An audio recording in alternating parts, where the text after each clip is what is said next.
What's up, you degenerates? So, if you're like me, you're probably waiting in anticipation for the new Elden Ring DLC. I legitimately cannot wait for it. I'm about 60 hours into the game, not nearly done, but you know what? I'm having an absolute fucking blast. This is my first time playing it, and let me tell you something, this is already a top 3 game of all fucking time. But the game did come out in 2022, and some players might not have even touched it since then. So you know what? I'm going to do you a favor. I'm going to recap the majority of Elden Ring. Now, what I mean by that is this is not going to be too in-depth. This is going to be, think about the bullet points, baby. Bullet points, bullet points. And who I have to thank for that is VaatiVidya, I believe his name is. Without this guy and his YouTube channels, which are awesome. I gathered my notes a lot from him because I haven't completed the game yet. Now, obviously, you can't talk about the lore without doing a bunch of research in game, but I didn't have enough time. So this guy's videos really did a great job. So it's actually a requirement. I'm making this a requirement after this video, and I'll know after this video, you have to go watch his stuff. Absolutely, no questions about it. Also, this Reddit post really helped me a lot. So these two things, check them out. They really helped me develop these notes and stuff.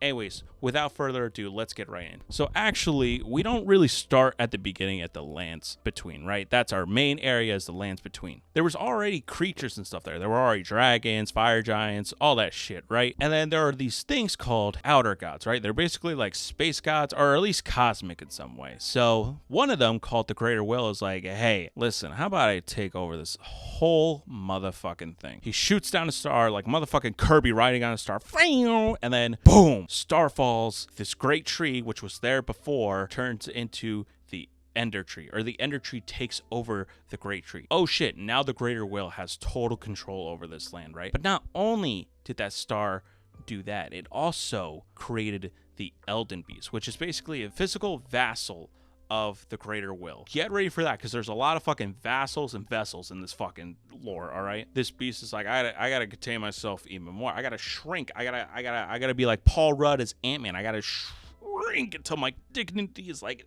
this big, and he turns into an Elden Ring, right? There's already a physical vessel, right, for the Greater Will. It's like I need something to contain the ring, right? The Greater Will chooses Markeith, right, which I'm gonna compare to Taylor Swift. It hands it over to Taylor Swift, right? And Taylor Swift is like, holy shit, the Greater Will, this is so great. I have all this power. I'm basically a god. How about I just take over this whole entire fucking land, call it Lendale, and just fucking destroy the dragons. Like, almost immediately, part of the Greater Will, she's like, all right, dragons, fuck you. And the dragon's like, what the fuck, man? She's like, listen, I don't know if you know this, I have a private jet, and I'm a celebrity. I can't be walking everywhere. I'm a fucking god, okay? So you really need that land over there where it's perfect for my private landing strips? I don't think so. You're probably thinking to yourself, it's just her, 1v a million dragons? Nah. She had help from her Swifties, baby, aka the Golden Order, which is basically like a cult, and they fuck the dragon shit up. Now, the dragons aren't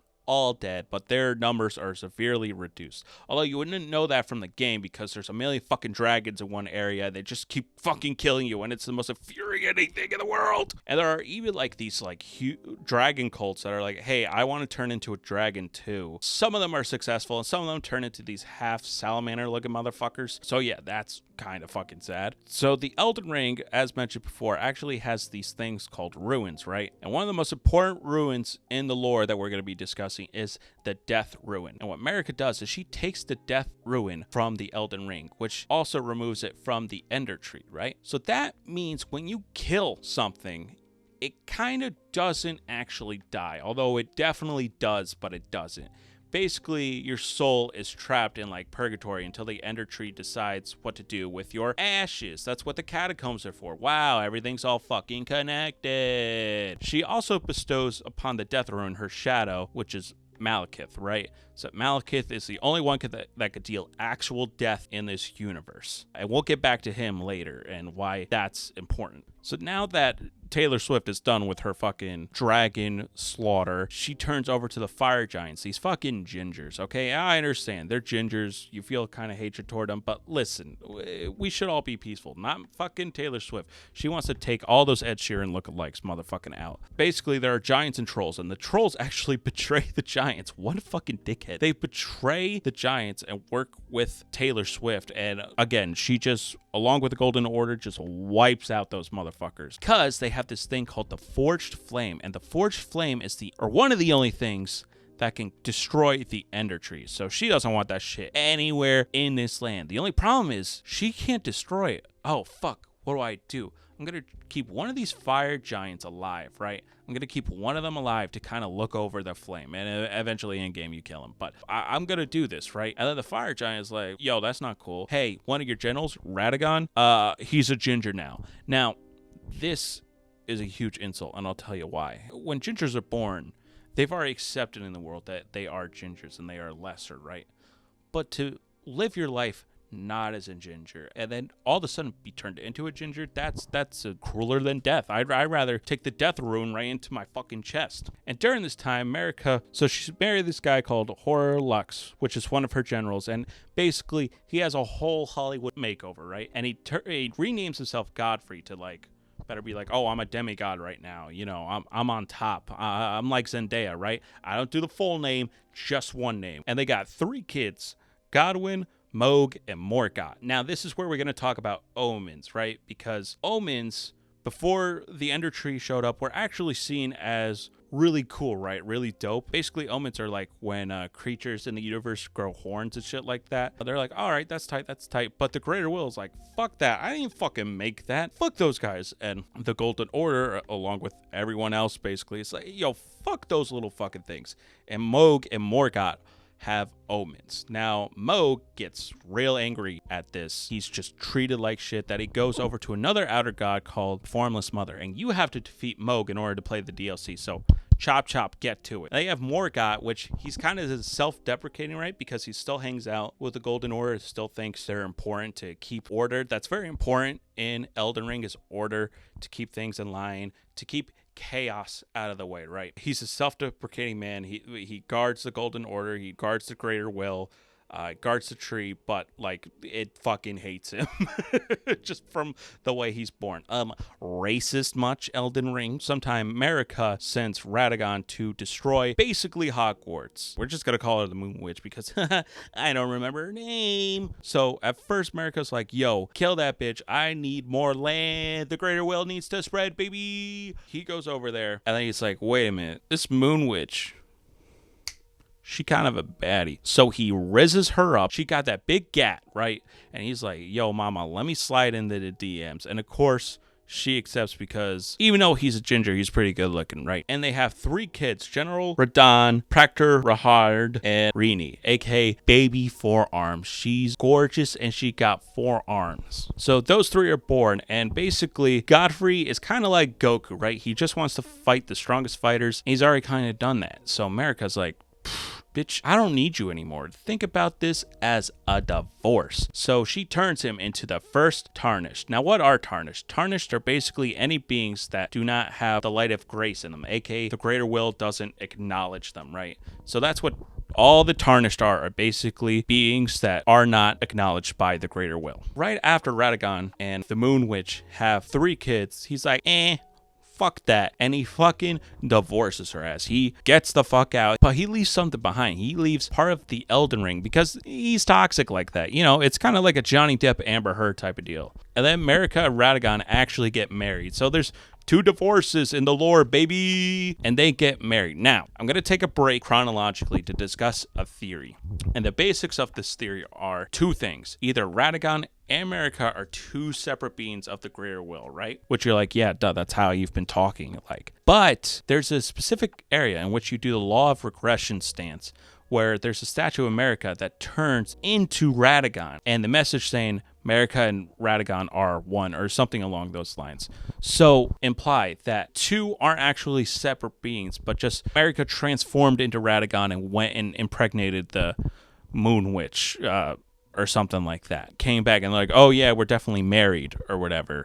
Both theories hold water, but this is what I love about Elden Ring lore. You don't really get an answer. It's up to how you play the game. Like, if you didn't bump into that, you might have just been like, yep, definitely 2 separate beings without any question about it. That's why this game is so good, because lore is hitting with the items and stuff and what you do.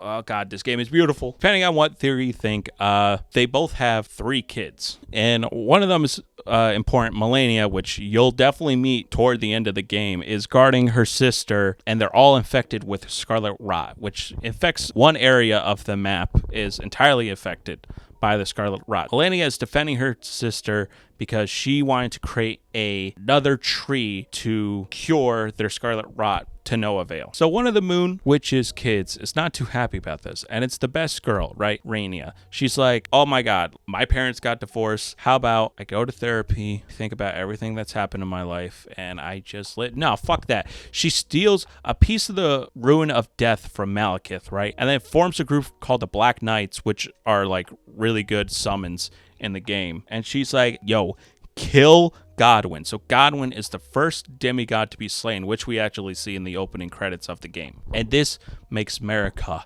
depressed, just sobbing, just so much anger that she destroys the Elden Ring and it shatters into so many pieces. Radagon tries to repair it, but to no avail. And basically it spreads throughout all the different children of Marika and other beings. So now when you're in the game, basically the whole entire land between is in a stronghold. So everyone's like trying to basically rebuild the Elden Ring, but like they don't want to give up pieces of their land and stuff like that. So everyone's just at a standstill. With the destruction of the Elden Ring, all of a sudden some of the Tarnished start to come back to life. And that's you, baby. You're the Tarnished that comes back to life, which is passed on by the Two Fingers, is to rebuild and reforge the Elden Ring, become Elden Lord, and either help the Greater Will or help someone else become a vassal for the Greater Will. Rainia, along with some other characters, are chosen to be Elden Lord, and she hates this about herself. She hates Marika. She doesn't really even like the Greater Will that much, right? She hates it so much that she destroys her physical body, takes her soul, puts it into a doll that's shaped like one of her former teachers at the academy, and seeks out revenge, right? So Radadon's doing some major damage, so Melania has to put a stop to that. So she affects Radon with Scarlet Rot, and basically it turns him into a version of his former self, right? Like he's killing his own troops, eating them. He has actually gravity magic, so he's got this like horse that's basically dying, but because he's using gravity magic, he just rides him either way. Like it's kind of really, I mean, it's great character design, but you really feel bad for that motherfucking horse. And his own troops are like, all right, we're gonna hold a tournament to kill him, and you do in game. Now, without getting into what you do in the game, because you got to play yourself, I'm just discussing the lore, get the basis of you to start the game, or just to get that knowledge in your head before starting the DLC, right? There are multiple endings to the game, but there's only one true ending, and that's maxing your social links with Reyna, right? The Moon Princess, you gotta max those social links, do her side quest, which is extremely infuriating, but totally worth it, because after you max out those social links, you two become a hubby and wife. That's right. You propose, baby. Congratulations, Mazel Tov, or whatever the fuck your traditions are. You're getting married to one of the baddest bitches in the game. Congrats. This game is so good, it has Persona elements to it. This is automatically a 10 out of 10 masterpiece. And I won't spoil the ending, but that's the one you gotta do. Okay, just don't go in blind, not doing any side quests and stuff like that. You need to do that one. Or research, you could do the Dung Eater ending and the other less superior endings. You can follow the Golden Order if you want, which why would you do that? You get to choose your own ending. All I'm saying is one of the endings has a blue waifu with 4 arms, and what you have to ask yourself is like, what's she gonna do with those 4 arms? Anyways, that's the end of the video, guys. Thank you so much for tuning in. Make sure to check out the videos I mentioned before. Links are in the comments below and that Reddit post. I kind of want to do more of these lore recap videos, so let me know how I did. Give me some constructive feedback in the comments. I would love to continue on with the series and stuff like that. But yeah, I wanted to get this out during the DLC hype, so hopefully get a lot of views. And if I don't, then if you're watching this till the end right now, you have a job. That's right, I'm giving you a fucking job. I'm not even required. You know what? It's going to be off the books too. You know, you're going to get paid under the table. You leave a like on this video. Very important. Leave a comment, whether you love this format or whether you're like, dude, the way you describe the Lord is absolutely stupid and I hope you never do this again in your life. Please stop making content. Even if it's that comment, I'll fucking take it. So you got to leave a like, got to leave a comment, And another thing you gotta do is subscribe so you can get notifications for when we make more content. My boy Peter should be making another video essay sometime soon. But if you can't wait, if you're like, I need to see these guys again. These guys are great. They're hilarious. Or you can check us out during the live stream. And the only way you're going to know about live streams is if you hit that subscribe button so you could get notifications. Anyways, guys, check out this channel, obviously. Check out my personal channel. That'll be linked down below. And check out the other channels. Thank you guys so much for watching, and I'll catch you on the next one. Bye. Impatient, hoping that my time will soon come, then I waste it. Sitting in the bar, sipping rum, I can't feel it. When the pressure comes, I get numb, so speechless. Then I pack my bags, then run to the countryside.